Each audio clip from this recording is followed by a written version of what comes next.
Queria agradecer o Dr. André Cury por aceitar o nosso convite para a aula e pela disponibilidade, né? O Dr. André dispensa apresentações, é o pesquisador titular do Instituto Nacional de Infectologia, da Fiocruz. Obrigado aí, doutor André. Obrigado a vocês. É um prazer participar, ajudar no que a gente pode, principalmente numa época tão difícil. Como a gente estava falando mais cedo com o Mário, se a gente for ver tudo quanto é web meeting que tem, a gente não dorme, né? A gente arranja mais coisa para fazer. Então, eu tentei separar alguns tópicos que ainda não foram muito, pelo menos eu não vi muito falados durante essa fase. Então, a gente vai tentar cobrir algumas doenças infecciosas oculares, talvez não tão comuns, mas de importância para a gente no contexto de epidemias e surtos ocasionais. Então, a primeira que a gente vai falar é da Zika, que momentaneamente está esquecida, logicamente, mas foi uma doença muito importante há 2, 3 anos atrás aqui no nosso meio. Então, ela foi descrita em 1947 em macacos nessa floresta na Uganda, e daí o nome do vírus.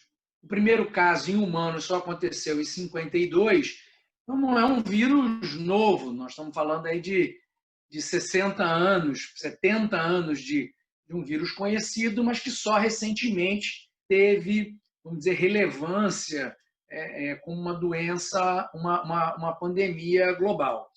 Tá? Então, assim, já tinha evidências de transmissão perinatal em 2013, 2014, na Polinésia Francesa, transmissão não por vetor, transmissão sexual também aqui em 2015, vários artigos antes que houvesse essa grande importância do Zika vírus, principalmente por conta dos casos congênitos da síndrome da Zika vírus congênito. Então, a história foi mais ou menos de 1947 até 2007, só casos na Ásia e na África, sem casos graves e sem um comportamento epidêmico, até que, a partir de 2007, a gente começou a ver alguns surtos. Então, primeiro, na ilha Iap, na Micronésia, 8 mil casos. Depois, na Polinésia Francesa, 30 mil. Em 2014, teve uma epidemia no Pacífico mostrando dengue, chikungunya e zika ao mesmo tempo, coisa que nós não tivemos aqui no Brasil, felizmente. Em 2014, a primeira vez foi detectado na América, na Ilha de Páscoa. Então, esse é um slide que mostra como foi a evolução a partir da Uganda, da floresta de Zika, pegando toda a parte da Ásia, da África Central, depois indo em 1977 para a Ásia e Oceania, depois tomando a Oceania, pegando a Micronésia, depois chegando à Polinésia Francesa e, em 2015, em maio de 2015, chegando ao Brasil, sendo o primeiro caso tratado no Brasil. Então, em março de 2015, na Bahia, foi observado 24 pacientes. Essas amostras de sangue foram enviadas para a Fiocruz e foram analisadas e viram se tratar de um surto de Zika vírus na Bahia em pacientes que apresentavam rush cutâneo e febre. A partir daí começou a ver que já tinha transmissão autóctone em junho, quer dizer, um pouco depois desse surto, em março, e aqui um panorama global da Zika já nessa parte em 2015, já com transmissão autóctone do vírus. Então, aqui André, rapidinho, só uma pergunta. Pelo mapa, a gente vê que é do Equador para baixo, né? Aqui autóctone naquela ocasião, Mário. Depois, você teve uma expansão para os Estados Unidos, para a Europa, com casos mais isolados. O grande problema foi nessa região, quer dizer, na África, Ásia, e o grande, vamos dizer assim, epicentro da doença nessa fase foi o Brasil. E que é aí que nós temos aqueles vários casos que a gente vai chegar ali, mas vê que quase toda a América Latina foi afetada e o Brasil quase todo. Tá? Isso é dados de 2015, 2016, tirando a região sul, Santa Catarina e Rio Grande do Sul, Sergipe e o Amapá e Acre. Possivelmente por não notificação, né? Então, assim, é interessante a gente fazer um paralelo, Mário, de como funciona essas epidemias num cenário que um país continental você tem dificuldade de confirmação diagnóstica. Então, assim como o Covid-19, o Zika vírus também é o diagnóstico através feito de PCR em tempo real. Então, diante disso, não é todo laboratório que tem condição de fazer esse tipo de análise. Você precisa de um laboratório especializado. Então, o que normalmente acontece, as secretarias de saúde municipais e estaduais, elas colhem o material, mandam para o LACEN da região e daí para laboratórios de referência. Então, no caso da Zika, o laboratório de referência era o laboratório da doutora Ana Bispo, na Fiocruz, no Rio de Janeiro. Por exemplo, no caso do Ebola, que foi uma pandemia anterior, o laboratório de referência é o laboratório do governo, do Ministério da Saúde, no Pará. Então, as amostras iam para o Pará para serem analisadas. E agora, com o Covid-19, um dos laboratórios de referência é o laboratório da doutora Marilda, na Fiocruz, no Rio de Janeiro também. É assim que funciona. Então, provavelmente, não tinham casos confirmados que não tinha como testar ou não eram notificados por alguma questão de notificação local mesmo. Dificilmente você vai acreditar que no nosso, quase todo o país foi afetado, menos 5 estados. André, uma pergunta. Conversando uma vez com o Roberto Medronho, ele disse que nas epidemias, por exemplo, da dengue, você tem o quadro clínico, tem epidemia, e aí o diagnóstico é clínico. Você acaba que não faz sorologia em todo mundo de algumas coisas. Sim. Como dengue. Na Zika isso valia também ou não? Porque o laboratório de Zika, eu vou chegar lá, mas o laboratório é muito ruim, o exame. Assim como o Covid, a sorologia é muito ruim. Então, o teste confirmatório é o PCR. Então, nós temos muitos casos suspeitos, porém, você só tem a confirmação a partir do exame de PCR. Tá? Então, dengue, você até tem um teste sorológico melhor. Chikungunya, você tem um teste sorológico melhor. Mas Zika, não. Então, é complicado, assim como a Covid. O exame é muito ruim. Nós estamos tendo vários casos de IgM positivo para Covid, pacientes absolutamente assintomáticos e que não apresentam IgG. Sabe? Então, a gente acha que isso é falso positivo. Pode ser falso positivo. Fazendo reação cruzada com outros vírus, até com coisas bem simples, sabe? Então, você necessita, apesar de você ter uma subnotificação, você dimensiona pior o tamanho, número de casos, você necessita de uma confirmação do que a gente tem como padrão ouro, né? Então, aqui, como eu estava falando, então, o ELISA ele é detectável a partir do 4º dia, pode ficar até 12 dias, mas tem uma reação cruzada com outros flavivírus, inclusive a dengue. Então, a pessoa que tiver dengue pode dar uma reação cruzada com Zika. Isso, se você está diante de um quadro clínico que é muito semelhante, é muito complicado você dar o diagnóstico de certeza de uma ou de outra doença. O exame de real-time PCR, esse sim é o método mais eficiente para o diagnóstico. A positividade depois de 3 dias, e até 7 dias. Então, você tem uma janela muito curta, uma janela de oportunidade muito curta de você fazer o diagnóstico. Então, de 3 a 7 dias, mais ou menos, no sangue e até mais ou menos 14 dias na urina. É claro que isso aí você tem, pode ser um pouquinho mais, um pouquinho menos, mas os estudos mostram que nesse período é que você tem uma positividade maior. Os sinais clínicos nós conhecemos, um rush papulomacular, muito frequentemente com coceira, muito pruriginoso, febre, uma conjuntivite, na verdade foi descrita como conjuntivite, mas é uma hiperemia conjuntival, mialgia, artralgia, edema. E aí começa a confusão, porque todas essas arboviroses elas podem cursar com esse quadro: febre, mialgia, artralgia. Então, fica difícil você fazer um diagnóstico diferencial a partir apenas do quadro clínico. Então, aqui é o quadro cutâneo, esse rash bem exuberante no tronco, e aqui uma hiperemia conjuntival. Nesse estudo, na Micronésia, foi visto que esse rush era o mais importante achado, 90%.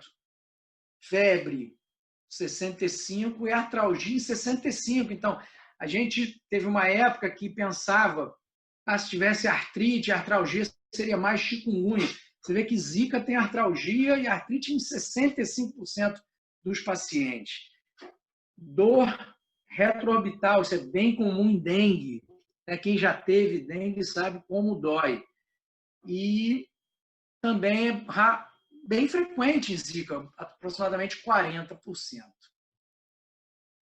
Isso como se afetou principalmente a região Nordeste. Lembrar que a doença começou na Bahia, mas afetou muito a região Nordeste. Isso a gente não sabe exatamente por que isso aconteceu, dos casos de microcefalia, que ocorreram principalmente em Pernambuco e na Bahia. Apesar de você ter um número grande de casos notificados, aí quando você vai para confirmados, é aquilo que a gente falou, você não tem os casos confirmados por conta da dificuldade de exame, principalmente no bebê, porque você perde a oportunidade de fazer o diagnóstico na mãe, e aí você nasce um bebê com a síndrome da Zika congênita e você não sabe se aquilo ali é Zika ou não. E quando o bebê nasce, ele já não tem o PCR positivo. Então, essa é lamentável o que a gente viu. O pessoal lá de Recife tem muita experiência, infelizmente, uma doença tão ruim, assim como outras doenças congênitas, como rubéola congênita, toxoplasmose congênita, com várias malformações. Aqui foi o primeiro caso descrito em 2016 no Lancet da Camila, mostrando essa lesão macular em bebê com microcefalia e Zika. Aí depois um grupo de São Paulo mostrou um espectro mais expandido de Zika vírus congênito. Também o Bruno Freitas, lá de Salvador, publicou também um número grande de casos de Zika vírus congênito. E a gente tem um caso complexo de interpretar, porque a mulher não teve Zika durante a gestação, mas um pouco antes. Então, é uma pergunta que a gente tem: quanto tempo você precisaria evitar a gravidez se você teve Zika? Então, isso é uma pergunta que serve para outras doenças congênitas, toxoplasmose, que se orienta a um mínimo de 3 meses se a pessoa teve toxoplasmose adquirida sistêmica, para a mulher engravidar, para diminuir o risco de passar para o seu feto. André, eu ia uma pergunta de ordem prática. Fala. A toxoplasmose não é uma virose. E o Sim. toxoplasma continua no organismo.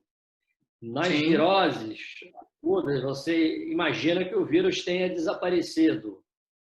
Então, você tem como Sim. fazer essa correlação assim, de esperar 3 meses para uma virose? Eu acho provavelmente não, né? Porque da virose você ficou curado. Assim, acho difícil da gente ter essa certeza, tá? Teoricamente, você tem razão. Uma vez que a pessoa teve o Zika e ficou bom, curado, depois de um período aí, varia talvez de 14 dias, se você ainda tem PCR detectável na urina, talvez um pouco mais, você teria uma possibilidade de não transmitir. Mas é muito difícil, né, você ter essa segurança, né? Até porque dificilmente vai conseguir fazer estudos com essa informação, que você consiga essa informação bem importante. Na própria Toxo, sugerem 3 meses, eu falo para alguns pacientes esperar 1 ano. Entendeu? É muito complicado, né? Você orientar o paciente. Provavelmente é mais arriscado. Não tem risco nenhum. Exato, exato. Então, assim, eu acho que, pela lógica, a gente poderia falar alguma coisa próximo de 1 mês, né? Mas sempre com esse receio, né? Então, eu acho que seria mais interessante a gente dar uma margem um pouquinho maior, né? Isso tudo a gente falou de Zika congênita. Só mais um detalhe em Zika congênita. A gente fez uma avaliação lá no Gafre, até a Ana Maria Siminelli e o Renato Ster estavam mais envolvidos nisso. A gente não viu nenhum caso de lesão ocular, tipo cicatriz, crianças que não tivessem microcefalia, embora haja casos descritos na literatura. Isso, Você viu algum já? Algum foco sem microcefalia? Não, mas se não me engano, eu posso estar equivocado, mas eu tenho quase que certeza que no paper que o grupo do IFF, junto com a Andrea Zin, publicaram, tem alguns casos, Mário, que não seria uma coisa que necessariamente teria que ter a microcefalia. Se a gente fizer um paralelo também com toxoplasmose, a gente vê crianças normais, lesão ocular pura, né? Sem ter um quadro mais grave. É possível que tenha relação também com a época da gestação e a carga viral, né? A patogenia. Acho que é possível, mas assim, eu pessoalmente não vi, mas é descrito e tem casos já bem documentados de lesão ocular isolada. O João, lá de Ribeirão Preto, foi o primeiro autor a observar a presença de uveíte num paciente com Zika. Quer dizer, era o indivíduo que tinha a Zika adquirida e não estava grávida, porque nessa época toda a preocupação era para a gestante, que sim, ela transmitia para o bebê e causava todo aquele problema. No caso, o João foi capaz de fazer um PCR no moracoso e conseguiu ter positividade no exame para esse paciente, que ficou bem após um tratamento tópico e evolução do caso. Foi o primeiro caso descrito de alteração ocular relacionada a Zika vírus. Mais ou menos na mesma época, nós tivemos uma paciente de 37 anos que tinha baixa de acuidade visual por 10 dias. Esse caso até foi o Eduardo Cashman que encaminhou para a gente, com febre, artralgia, rush papular, sem doença sistêmica, e tinha uma baixa de acuidade visual, principalmente no olho esquerdo. No olho direito ela não se queixava, mas tinha alteração. Então ela tinha uma alteração estranha, placoide, umas lesões drusenoides em todo o fundo do olho. Quando a gente fazia autofluorescência, a gente via uma área de hiperautofluorescência, nesses casos aqui em 2016, um caso bem antigo já, mas bem na época estava começando o Zika vírus. E aqui essas alterações no nível da camada mais externa da retina, e a gente observou nos 2 olhos. Como a gente estava diante de um quadro clínico compatível no meio de uma epidemia, nós pedimos o PCR para dengue, chikungunya e Zika, e o Zika veio positivo no sangue. Então, diferente do caso do João, que ele conseguiu fazer o PCR do muracoso, a nossa paciente ela não tinha celularidade na câmara anterior, nós fizemos o diagnóstico através do PCR no sangue. Então, o diagnóstico nosso sindrômico foi de uma coroidite multifocal secundária Zika vírus. Aqui, depois, em 2017, então, com um ano de evolução, ela já apresentava uma melhora significativa, já não apresentava essas áreas de hiperautofluorescência. Então, aqui, só para mostrar aqui como era a autofluorescência na fase mais aguda da doença, e aqui, depois de um ano de evolução. Essa paciente, depois de 2 anos de evolução, a visão dela voltou ao normal. Ela ficou com 20/20 de visão, apesar dessas lesões na região do polo posterior. Então, assim, é uma doença que a gente não está vendo agora. É importante que a gente lembre que é uma doença que pode acontecer novamente, novos surtos, principalmente na época do verão. Então, a gente deve ficar atento, principalmente às mães, quer dizer, às mulheres que tenham interesse de engravidar e tomar cuidado devido para evitar serem picadas pelo mosquito. Então, uso de repelente, cuidado desse tipo. André, Oi. André, só rapidinho, uma coisa que você falou que eu acho que é interessante. A maioria das uveites anteriores são idiopáticas. Depois tem da artrite juvenil idiopática e tem... Eu já vi um caso, por exemplo, de uveite anterior em leptospirose no meio de uma epidemia. Sim. Normalmente você não precisa pedir exame nenhum. Pela história, você vai dirigir o exame. O exame de punção de aquoso, eu acho que é um exame subutilizado no Brasil. Eu, para fazer essas perguntas para você, fiz uma revisãozinha e tem uns trabalhos que dizem que dá uma sensibilidade de 80% e uma especificidade acima de 95%. Para vírus herpes, sim. Em vírus herpes e algumas outras viroses também. Com que frequência você faz punção de aquoso? Ou só quando você quer fazer trabalho científico ou você está com muita dúvida? É muito raro, Mário. O que acontece? Ano passado, até no Congresso da SBU, eu dei uma aula sobre uso de PCR em uveite.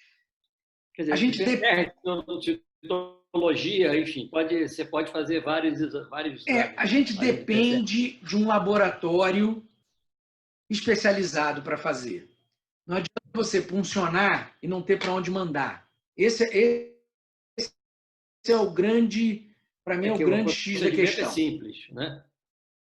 Simples, mas se você não tiver uma pessoa acostumada, primeiro a alíquota é muito pequena, né? A pessoa tem que estar acostumada a lidar com aquilo ali.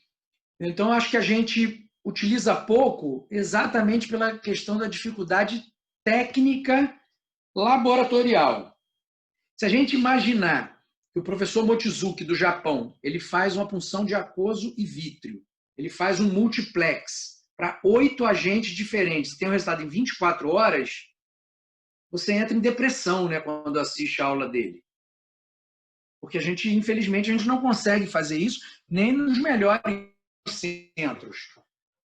Por quê? Porque, eventualmente, você tem a capacidade, vamos dizer assim, do serviço oftalmológico, mas aí o laboratório de virologia não trabalha especificamente com isso. É uma coisa que acontece comigo. Eu tenho o laboratório de virologia, eu tenho as máquinas de PCR, eu tenho o primer, mas não tem o pesquisador que tem interesse em fazer isso.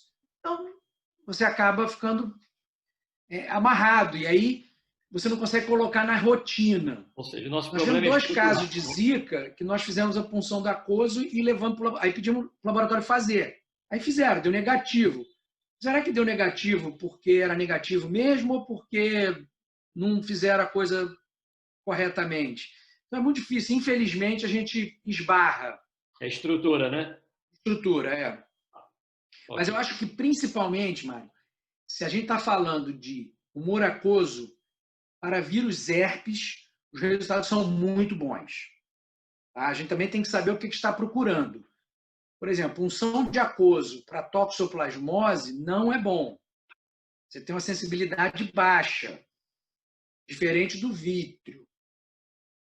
Então, se você está diante de um quadro de toxo, seria melhor você fazer o teste de Goodman-Whitmer, que é ver a produção local de anticorpos, que é uma coisa que a gente também não faz, mas seria melhor do que o PCR para toxo. Enquanto para vírus, não. Esse tem uma sensibilidade muito boa no humor aquoso. Tanto para doenças, até para doenças retinianas. Você tem um quadro no fundo do olho, você tem uma necrose aguda de retina, a sensibilidade no aquoso é muito boa. Tá? E aí é bem mais simples, né? Bem mais simples, não tem nem dúvida. Não tem nem dúvida. Então, uma outra doença que a gente ouve falar muito pouco, a gente só ouve falar quando tem assim, um caso aqui isolado, você em Teresópolis, ali, Petrópolis e Itaipava já tiveram alguns casos no passado. Então, é uma doença caracterizada por febre alta, cefaleia, fraqueza, você tem um risco grande de uma doença hemorrágica. Ocorre principalmente no verão em áreas endêmicas. E eu trouxe isso aqui porque é interessante que o aspecto oftalmológico é muito semelhante a uma doença que a gente tem visto um pouco mais, que é a Bartonella. Então, se a gente for ver esses infartos, alguns são infartos, outros são as retinites superficiais, aqui uma estrela macular, quer dizer, uma neuroretinite. Então, são casos que se assemelham. E se a gente lembrar, na classificação mais antiga de Bartonella, Bartonella fazia parte da família das rickétsias. Então, é só para lembrar que é possível que alguns casos que a gente suspeite de Bartonella pelo aspecto clínico e que, eventualmente, o resultado vem negativo ou que o paciente não apresenta nenhuma história de contato com o animal, e talvez a gente pudesse estar diante de algum tipo de rickétsia. Lembrar também que a doxiciclina é o tratamento de eleição. Então, são doenças que são parentes no sentido da classificação filogenética, que têm alterações oftalmológicas semelhantes e que tratam com a mesma medicação.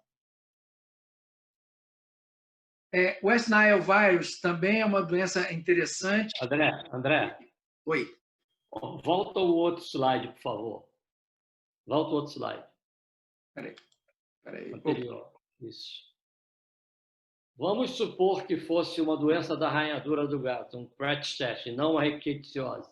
Tá. A lesão principal está do lado nasal. Tá. Se fosse uma doença da arranhadura do gato, você trataria ou você deixaria a evolução natural, que geralmente é boa? Eu trato todo mundo, Mário. Então tá. Você trata 100%. Porque tem escolas que, na arranhadura do gato, acompanham, assim, não é isso? O que os trabalhos mais antigos e originais mostravam? Era uma doença que tinha um curso benigno e que a acuidade visual variava entre 20/20 e 20/40. Isso é o que tem nos trabalhos originais, alguns livros, livro do Guess, você vê isso. O que a gente começou a ver, e hoje é mais aceito, é que você tem uma enormidade de apresentações e que a acuidade visual nem sempre é boa, pelo contrário, muitas vezes é muito ruim. Eu tenho diversos casos com acuidade visual pior que 20/200 na apresentação. Então, além disso, além de você ter uma doença que você pode ter uma acuidade visual inicial muito ruim, então é muito difícil você não tratar um paciente que tem uma acuidade visual ruim, principalmente quando pega nervo óptico e região macular, pelo risco de você fazer um dano anatômico. E a outra coisa é que existem já algumas séries de casos e revisões, não meta-análise, porque é uma doença que não é frequente, então difícil você ter um ensaio clínico, sugerindo, com uma evidência A2, o tratamento de quadro intraocular de Bartonella. Então, hoje, o que é mais aceito é que se trate todos os casos. Mas sempre existe essa discussão se deve ou se não deve tratar. Eu acho que o bom senso, nesse caso, impera, né, Mário? Se você tiver um caso, um quadro leve, vamos imaginar, comecei de baixo aqui, e o paciente com 20/20 de acuidade visual, talvez você possa só observar. Eu acho que isso vai muito da individualidade do médico junto com o paciente, né? Isso a gente não vai perder jamais a nossa decisão clínica e terapêutica, né? Apesar de ter ensaios ou não ter ensaios, você vai ter que tomar a decisão, né? Então, nesses casos assim, leves, talvez você pudesse optar por não tratar. Eu, atualmente, trato todos os casos, assim como trato todos de toxoplasmose também. O West Nile Virus eu trouxe que assim, é uma doença que já foi descrita no Brasil. E interessante que ela tem um aspecto fundoscópico bem característico. Então, é um flavivírus também. Então, lembrar que pode fazer reação cruzada com Zika na sorologia. Também é transmitida por mosquito. Acomete principalmente a África, norte da África, sul da Europa, algumas regiões da Ásia. O período de incubação de 3 a 14 dias, mas 80% dos casos são assintomáticos. 1% dos casos tem uma doença neurológica. E a doença ocular foi descrita em 2002, pela primeira vez, pelo professor Monsef Karalá, da Tunísia. Esses slides são cortesia dele. E a corioretinite é a manifestação mais comum. E é interessante esse aspecto. Os pacientes apresentam esse aspecto de corioretinite que, de alguma forma, parece seguir o trajeto da camada de fibras nervosas. A gente não sabe explicar por quê, mas é um aspecto clínico bem sugestivo dessa doença. Ela tem um ótimo prognóstico sem tratamento, tá? 80% dos casos assintomáticos. Já foi observada no Brasil em 2013, diagnóstico através de sorologia, quer dizer, tem o vírus circulando no Brasil, porque a sorologia foi positiva para algumas pessoas nesse período, e foi descrito o primeiro caso em humanos em 2015. No final do ano passado, estava tendo um surto possível de West Nile no Ceará, que foi totalmente, vamos dizer assim, esquecido diante da epidemia de Covid-19. A chikungunya, vamos passar pela mesma questão, também começou pelo Amapá, vindo do Caribe, e depois na Bahia. A artrite e a artralgia bem importante. O quadro oftalmológico é muito semelhante. Então, assim, daí eu frisar que, como o quadro clínico é importante, o quadro oftalmológico também pode ser semelhante, você depende muito do laboratório. Tá? A sorologia para chikungunya é uma sorologia que tem um resultado melhor, porque não é um flavivírus. Tá? Então, ele não tem reação cruzada, por exemplo, com febre amarela, com dengue, com zika. Mas também é importante, num cenário de epidemia, que a gente fique atento às alterações oculares. E alterações são bem semelhantes às que a gente viu em Rickettsia e, por exemplo, Bartonella também. Diante de uma outra pandemia, o ebola, que felizmente não chegou no Brasil, mas foi observado alterações oftalmológicas secundárias ao ebola. Esse era um médico americano.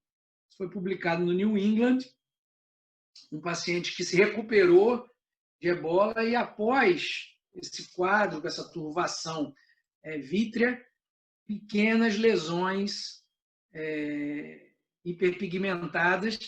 Isso parece ser um achado comum em pacientes recuperados de ebola. Felizmente, o ebola não chegou, nós tivemos 2 casos suspeitos no Rio de Janeiro, que a Fiocruz era referência para ebola, um paciente do Rio e um outro paciente de Minas, todos 2 vindo da África, que não se confirmaram. Então, é uma coisa que a gente não tem aqui, mas é só por curiosidade.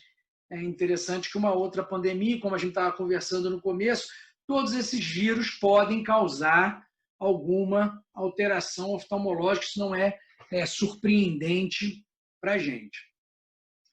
E semana retrasada, ou passada, não me lembro bem, saiu esse artigo publicado do grupo da Unifesp, doutora Paula, com a Heloísa e com o professor Rubens Belfort, de alterações oftalmológicas em Covid-19. Então, o que chamou a atenção nesse estudo é essa alteração nas camadas de células ganglionares através do OCT. E essa imagem do lado direito é um caso da Fiocruz, recente, da doutora Ana Luísa Biancardi, lá do nosso laboratório, que observou também num paciente que tinha sido recuperado de Covid há 20 dias. Então, ele tinha tido os sintomas, 20 dias já estava curado, né? Assim, dentro, teoricamente, já que parece que a transmissão maior são nos 14 primeiros dias, e ele foi à consulta de rotina por conta de um passado de toxoplasmose num dos olhos. E aí, passando no ACT, ela viu essas alterações semelhantes ao que o grupo de São Paulo publicou recentemente. Então, é possível que, a partir desse estudo do grupo de São Paulo, mais pessoas busquem fazer exames sofisticados nesses pacientes e consigam encontrar alguma alteração. A gente não sabe ainda o que essas alterações podem representar e nem explicar exatamente o que elas vão causar. Provavelmente um achado de exame, a não ser que a gente tenha um grupo muito grande de pacientes para a gente poder confirmar alguma coisa. Eu acho que já são 40 minutos. Eu vou seguir aqui sobre febre amarela, que também foi um outro surto que nós tivemos em 16 e 18. Lembrar que nós tivemos a febre amarela na forma silvestre. Nós tivemos a febre amarela urbana, tivemos uma forma silvestre. Começaram nos macacos e transmitiram por homens. Isso sempre acontece quando o homem invade o ambiente do animal. Então, nós tivemos esse surto, e é importante a gente lembrar também que é uma doença que a gente pode prevenir através de vacina. Nós vimos o quanto que o nosso país, apesar de ter a vacina disponível e gratuita para toda a população, não era vacinado, e muitos pacientes tiveram febre amarela e evoluíram para óbito em casos realmente muito graves. Então, as áreas de risco para a febre amarela são essas em amarelo no mapa. Então, durante muito tempo, dentro do Brasil, as áreas de risco eram a região norte e a região centro-oeste. Porém, com esse último surto, todo o Brasil, até São Paulo e Rio de Janeiro, ficaram como grandes centros, e Minas Gerais, grandes centros de febre amarela. Então, aqui o Rio de Janeiro, nós vimos áreas importantes de Angra dos Reis, região da Serrana, então, bem próximo à mata. Então, todos os lugares mais próximos à mata, a gente via mais casos de febre amarela. Lembrar que o Rio de Janeiro tem 2 serras e tem Mata Atlântica nessa região. Então, aqui é uma foto de um olho de uma paciente, uma médica de Petrópolis, que infelizmente evoluiu para óbito.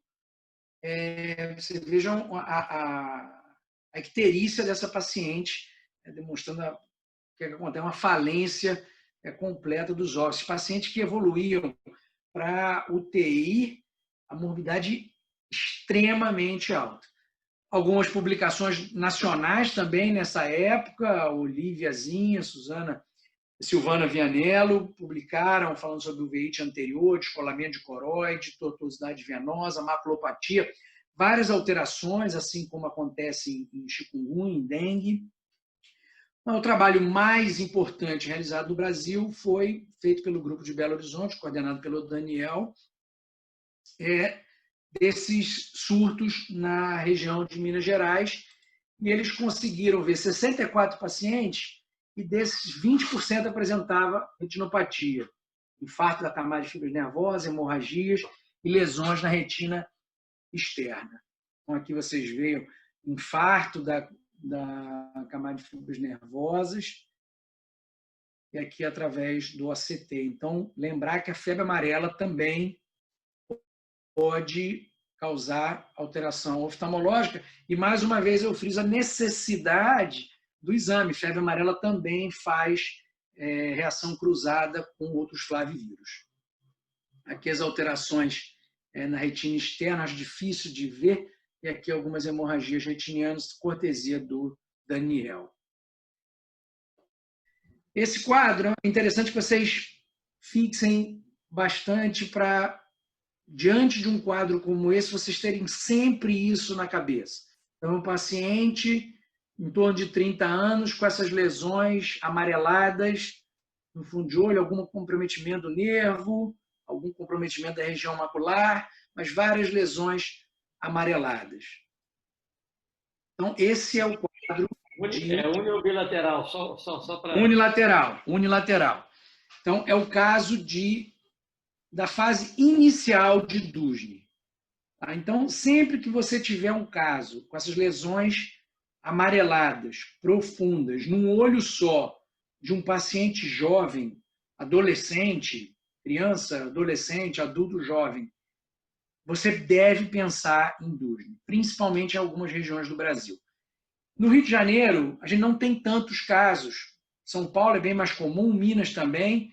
Rio Grande do Norte nem se fala. A gente tem grandes especialistas em DUSNE no Brasil. O professor Carlos Alexandre Garcia, o doutor Eduardo Cunha, em São Paulo, com muita experiência, mas é importante que a gente marque esse quadro do DUSNE na fase inicial, que é o momento... Eu gostaria que você volte a imagem para o pessoal. Não, eu vou... Tem uma seguinte, que é isso aqui. E o que é interessante? Que essas lesões mudam de lugar. Então, se vocês prestarem atenção, as lesões estão aqui. E uma semana depois, elas saíram daqui e vieram para cá. Então, você tem, desaparece lesão num lugar e aparece novas lesões em outro lugar, com um intervalo de tempo bem pequeno. Esse aqui é intervalo de uma semana. Tá? Então, sempre que você estiver diante de um quadro como esse, suspeite de DUSNE. Não é uma doença comum, não vou dizer que é raríssimo, mas não é comum. Na fase aguda, é mais raro ainda. Então, você pegar nessa fase, esse paciente, a gente não achou a larva, e aí nós fizemos o tratamento, que é hoje preconizado, que foi descrito até por um grupo de brasileiros de São Paulo, junto com o Dr. Casella, no Paraná, e do uso do albendazol 400 miligramas durante um mês. Se você encontrar a larva, você vai fazer a fotocoagulação. Nesse momento, você tem um prognóstico excelente. Se passar esse momento e a doença passar despercebido, você vai ter uma evolução muito ruim. Então, aqui é o paciente antes do tratamento e aqui após o tratamento com albendazol. Esse paciente ficou com 20 de visão, felizmente. Você vê uma certa palidez do nervo óptico. Aqui são outros casos, caso do professor Fernando. Aqui são casos do professor Fernando Orefs, na fase aguda da doença. Aqui a larva. O que a gente deve evitar é a fase crônica, a fase já avançada da doença, e evolui com um quadro de atrofia óptica, acuidade visual muito baixa, uma alteração arteriolar significativa e uma alteração na epitélio pigmentar. O quadro clínico lembra de uma retinose pigmentar ou até de uma sífilis tardia. que a gente vê esse moteado do epitélio pigmentar com afinamento dos vasos da retina. Então, aqui uma larva que foi cercada com laser, depois foi fotocoagulada, e aqui é a fase final. Então, assim, nessa fase, você não tem muito o que fazer. Teve estudos já de tentar tratar mesmo nessa fase e tentar demonstrar alguma melhora de campo visual, mas isso é bem errático, né? Então, aqui, uma fase final de Duchenne. André? Muito triste você receber um menino de 15, 16 anos com uma baixa de acuidade visual acentuada, unilateral, com nervo totalmente atrófico por conta de uma doença que poderia ser tratada. André, fazer uma pergunta aqui. Está ouvindo? Estou ouvindo. No antepenúltimo, não nesse menino que está totalmente atrófico, no quadro anterior. Esse? Não, vai. Esse aí. Esse? Não, esse você tratou. Vai para esse aí. Não. Você falou esses não tratei. Não, mas espera aí. Deixa nesse aí. Não, esse. A pessoa está na dúvida se trata ou não, porque já tem uma palidez, etc. No outro, eu trato. No outro não tem dor. Você acha que a angiografia, por exemplo, para mostrar uma reação inflamatória ou não, poderia ajudar a decidir tratar ou não, ou você não se baseia nisso? Cara, eu não me basearia nisso, mas eu trataria de qualquer jeito. Porque tem pouco efeito colateral. Se ele tiver visão, alguma visão, que você melhore um pouco. Ou não deixe piorar, né? Exato. E assim, você está, de uma forma ou de outra, matando a larva que está ali ainda, né? Então, ele vai piorar. Tem gente que acredita que a larva ela morre sozinha, né, com o tempo, mas eu trataria de qualquer jeito. No outro não, né? No seguinte não teria sentido. No seguinte já é um caso extremo, provavelmente NPL. Aí não adianta, né? Mas se o paciente tiver alguma visão, qualquer que seja, eu acho que é válido. Você tem um remédio que foi mostrado que é eficaz, você trata. Eu acho que não tem nada a perder. A esporotricose a gente falou na aula passada. Eu vou passar rapidamente aqui. É uma coisa importante aqui a gente vê que acomete o Rio de Janeiro de forma importante. Né? Aqui são as lesões cutâneas. Aqui a lesão ocular. Então, lembrar que síndrome óculo-glandular de Parinot no Rio de Janeiro é esporotricose até a prova contrário, e não Bartonella. A gente tem que mudar essa lógica. A Bartonella é a raridade, o comum é a esporotricose. Certo? Eu falei, não tem esses números nessa aula, mas eu falei na semana passada, nós de quase 400 casos, 120 casos com a cultura positiva, mas quase 400 casos de lesão conjuntival, e eu tenho um caso de Bartonella. Então, assim, é importante a gente lembrar disso. É bem mais comum, principalmente no Rio de Janeiro. A forma intraocular, ela ocorre nos pacientes imunossuprimidos, ela não ocorre no paciente rígido. Então, uma forma de coroidite multifocal, aqui depois do tratamento. Aqui um outro caso. Aqui mais um. Então, a gente lembrar que a gente tem duas epidemias, HIV e esporotricose. Quando elas estão juntas, o paciente pode apresentar um quadro disseminado. A gente publicou já tem uns 2 anos atrás. Vou passar rapidamente por isso aqui, para a gente não se alongar muito. Então, vou dar só umas pinceladas em algumas coisas que eu julgo importantes. Infecção fúngica também não é uma doença comum, mas é fundamental a história clínica. Então, sempre que você estiver diante de um quadro fundoscópico, uma lesão profunda em um lugar mais superficial em outro, eventualmente chegando no vítreo, lembrar de infecção fúngica e perguntar sobre internação frequente, o uso de catéteres, o uso de droga venosa. A suspeita tem que ser grande, porque você vai fazer o diagnóstico a partir daí. Lembrar que você fazer o diagnóstico de certeza, você vai precisar fazer uma punção ou uma vitrectomia. E você vai demorar 3, 4 semanas para ter o resultado de uma cultura.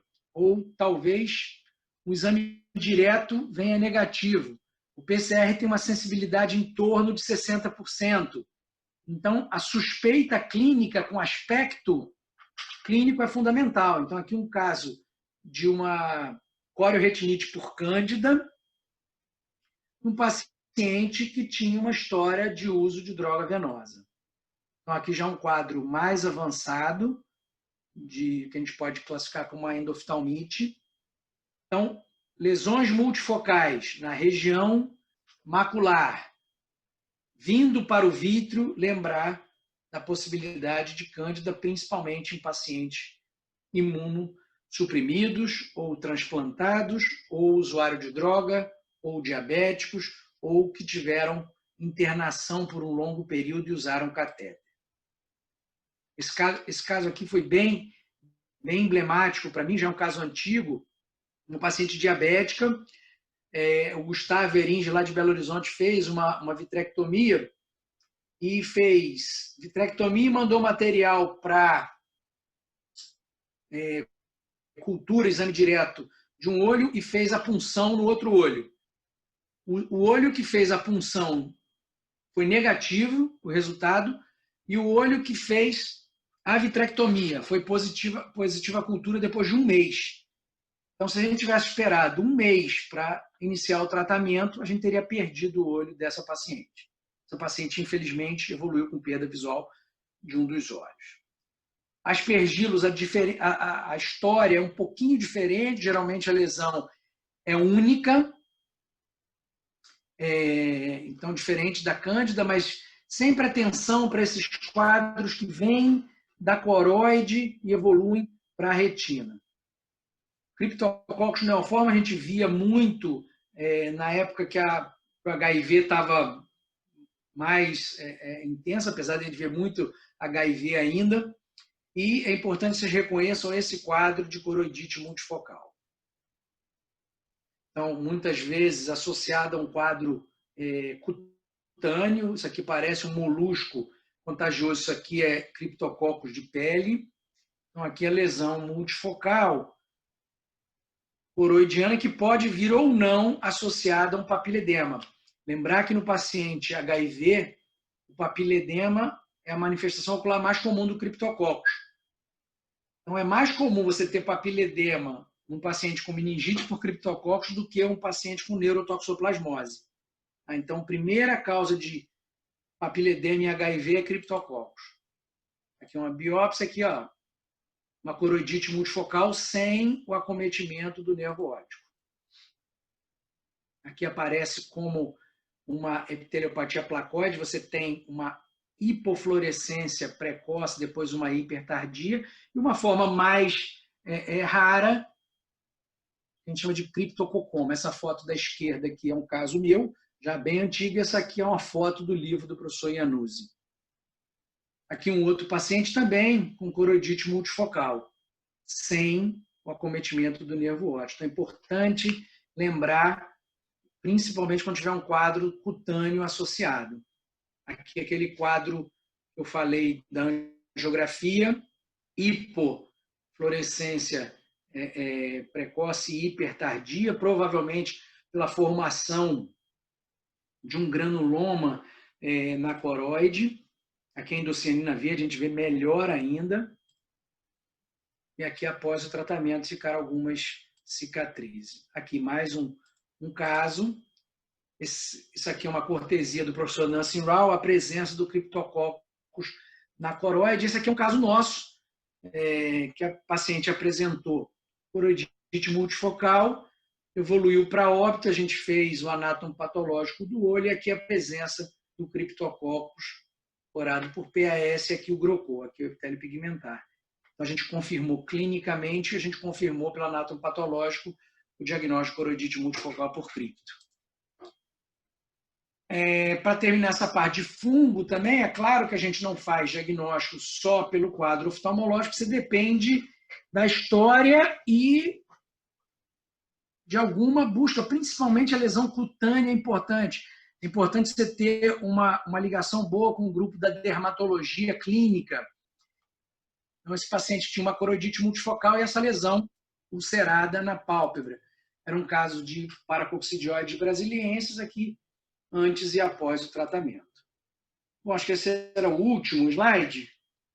Se deu 55 minutos. Aqui são coisas menos comuns que a gente tentou trazer para fugir um pouco do que a gente tinha falado já em outras reuniões pela internet e até mesmo, Mário, da aula que a gente teve o prazer de dar lá na Unirio pessoalmente. A gente espera que possa voltar em breve. Mais uma vez, Nelson, Mário, obrigado pelo convite. Continuem se cuidando aí, passar essa fase difícil. Ô, André, só tem uma coisa. Eu acho que o pessoal vai querer que você já programe outra lá para frente, porque foi muito bom. Não, com prazer. Não tem problema nenhum. Prazer. Você vai coordenar isso aí. Tá joia. Um abraço. Sem problema nenhum. Agradecer o doutor André mais uma vez pela disponibilidade e parabéns pela aula, professor André, doutor André. Obrigado, Nelson. Me chama de André mesmo que tá bom. Parabéns, André. Aqui é o Renato. Valeu, Renato. Um abraço. Prazer te ver, cara. Tchau, tchau. Tchau, um abraço. Obrigado. Obrigado, professor. Excelente aula aí. Fica com Deus. Tudo de bom. Tchau, tchau. Vocês também. Com Deus aí.